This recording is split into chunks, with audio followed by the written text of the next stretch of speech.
All right, folks, we are close. I say that every time. We're closer every time, though. So, how close are we to start off with? Not as far as we are now. But, we're going to be working on the bed today. This is, honestly, I have trouble getting back into the swing of this truck every time I get through one of these big hurdles. But the bed has high build on it, and we have a couple little pinholes that pop through from Bondo. If you don't mix it, pushing the air bubbles out. Sometimes they end up with stuff like that, and you can't really tell until you start sanding through it. Stuff like that, not too worried about it. We'll just go ahead and put the putty on it. Not the Bondo, but the light, thin stuff. We got to do that a couple other spots along here, and actually got to do some metal shaping on the other side. Unfortunately, I didn't think the high build was going to cover it, but I wanted to find out. It didn't do it. So I'm going to show you that real quick, and we're just going to get this started. Get the hammer dolly out. I got to do a little bit of welding. There's one tiny hole that's going through. I didn't do a good enough job on that one. But let me show you the bed quick. So this bad boy was riddled with all kinds of stuff. Holes up and down the sides. There was a big filler right here for the external fuel tank on both sides, so I had to reshape that. It's funny, some angles you can kind of still tell it's there, but I will be putting bed liner on the top. I like that look just to beef up the tops, and it'll help mask my extra toolbox. So I built this part out here. This is all my handiwork. So I have an extra fuel, or not extra fuel, but extra toolbox up here to put. I have no idea what's going to go in there, but we got it. But this one you can actually see my fuel neck just a little bit, which sucks. But there's a couple of these little pinholes, and then down here it's actually got sideswiped. So we're going to see what we can do doctoring wise right there. But we just need to get to work, get the light on it so I can get some shade and shadows, and oof. From what it was, this bed's making a full comeback. Let's get to work.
I enjoyed this side a lot more because there was just spot welds. So a spot weld, when they put the bed together, they just kind of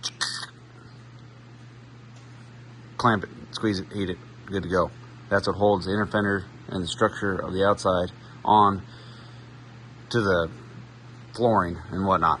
So I just had to mud over those just a little bit, and this light stuff's really nice because you can just literally wipe it, smear it on there, and then you just stand your buddy spatula up, whatever you want to call it, and you just have to have a thin layer. Some of these spots I went a little bit high, but I didn't want to kind of dink with it too long. There's a spot that I missed. I need to clean that up quick. But the other side over here, it's kind of like a reconstructive down in that area, so I'm gonna have to build that up a little bit. Not really ideal to use that stuff, but we'll see how she behaves. Got a couple people coming by and clean up a couple of the spots on this side, so I don't have to do extra sanding where I don't need to, like this stuff here. It doesn't need to be there, so I'll just scrape that off quick while it's still wet.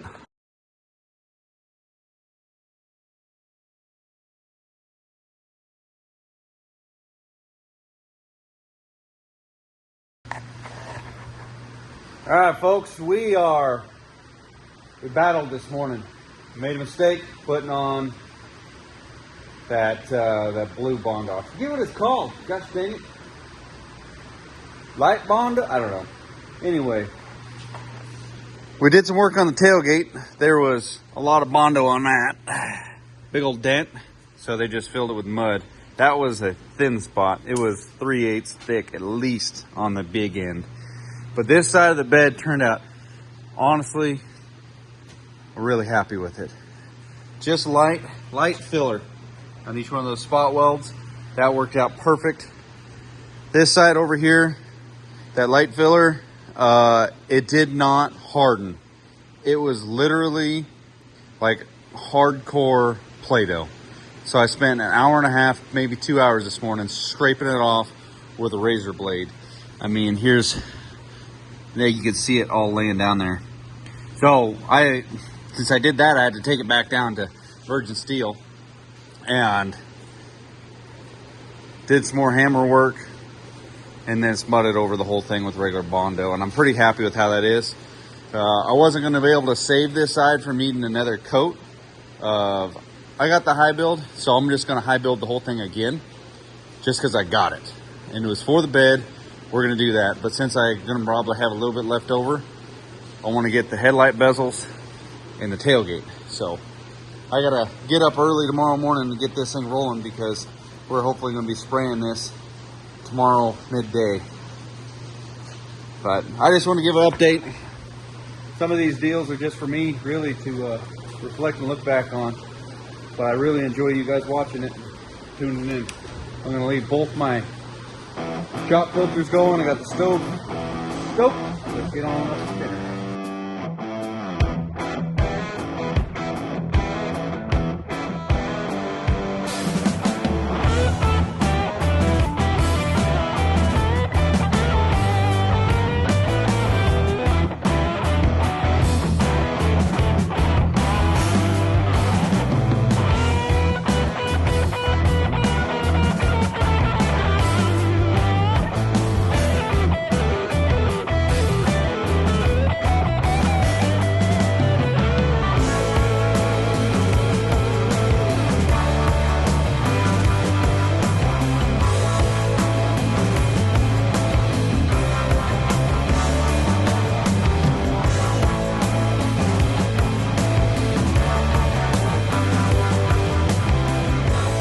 Well, I'm happy to report and admit the bed and the cab have got their final coat, knock on wood, of primer on it before we get color. We just need to wet sand these bad boys and they're ready to go. The inside of the cab is ready for color. But I wanted to break down not the bigger items, but I wanted to break down some of the smaller items and parts of them on the hours I've spent on this truck, just to elaborate on how much I'm putting into this truck. It's been winter, so the weather's been terrible outside lately, so our regular jobs are shut down and can't really go out and do tractor work in people's yards when it's just a muddy mess. So I've been able to spend a lot of time in the shop, and I've knocked out this project. There's tons of hours into it, and a bunch of other knickknacks around the yard. So I just want to show you guys with the tailgate, headlight bezels, this bad boy.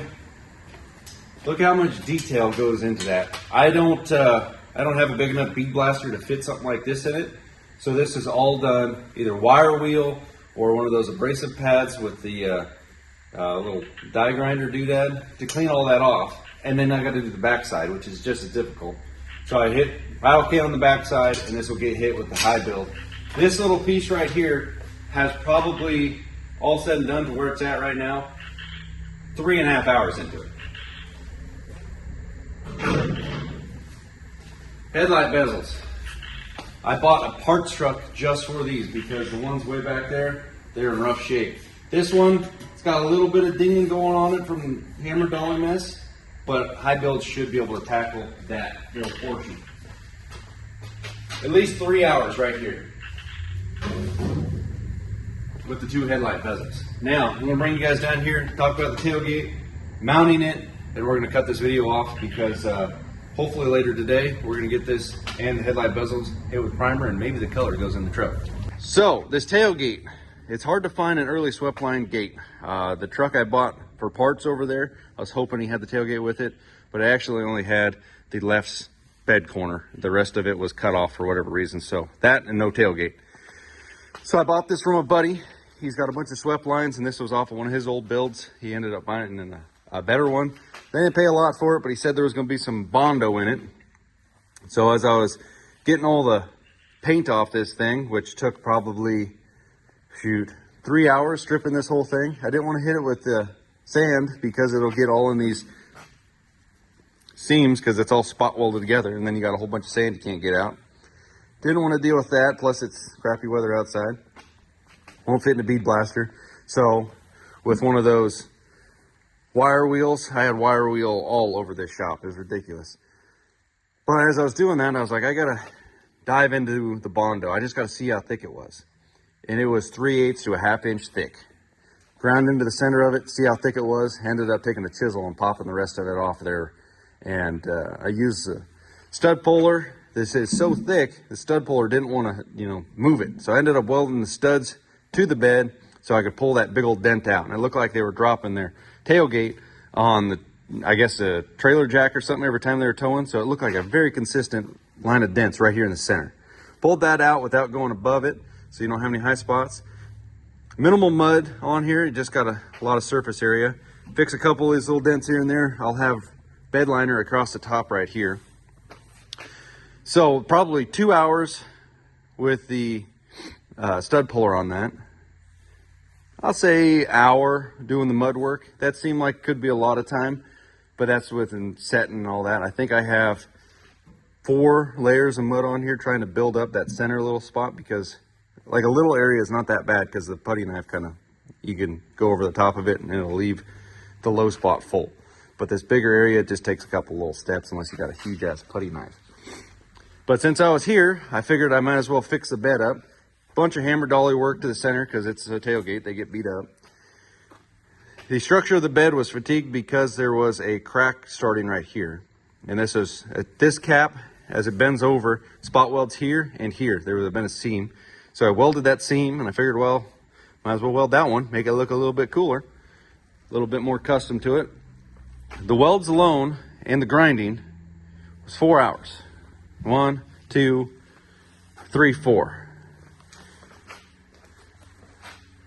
Then I did a little bit of welding on the inside there for the hinges. That bed's probably, the tailgate's got over 10 hours into it.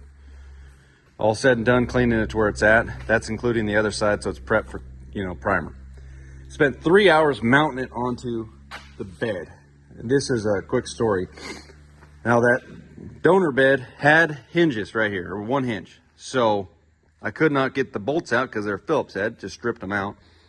So I drilled the bolts out, got my 1 hinge. I was like, cool, now I need another hinge. Got lucky and found 1 hinge in the parts that came with this truck. But I didn't have the little piece that goes in there, the drilled and tapped little piece of flat bar. Sure, that's an easy make. But I got a parts truck that's got one down there in it. Went down there with a punch, knocked it out because it's just a little cage spot welded doodad that holds it in there from falling out. and put a pair of vice grips on the back side of those bolts, and they actually walked right out. So I had my second piece, wire wheeled them all up, painted them, fixed the threads, ran a tap down them so that they, you know, didn't give me any troubles later on. 3 hours and some change to put that tailgate on there. You can't just put both hinges on there and then put the tailgate on there. You got to put one hinge and then put the other hinge in the gate, mount it up, put the hardware in it. So over 3 hours just mounting that tailgate, trying to source the parts and all that mess. So just a quick elaboration on the time spent on the truck. I know this video wasn't so much action, but more talking. It just comes down to, I'm trying to get stuff done on this truck, and some of these little areas are trial by fire, and you know, they escalate beyond what I thought they were going to be in the beginning. But I'm going to end this video here. Hopefully we're going to get some color put on this bad girl inside the cab, maybe today, but for sure we're going to get these 4 last pieces are going to get primer on them. And it should just take a 1 coat of primer on those, and we can just wet sand it. Same thing with the cab and everything, and it'll be good to go. Thank you guys for watching. See you.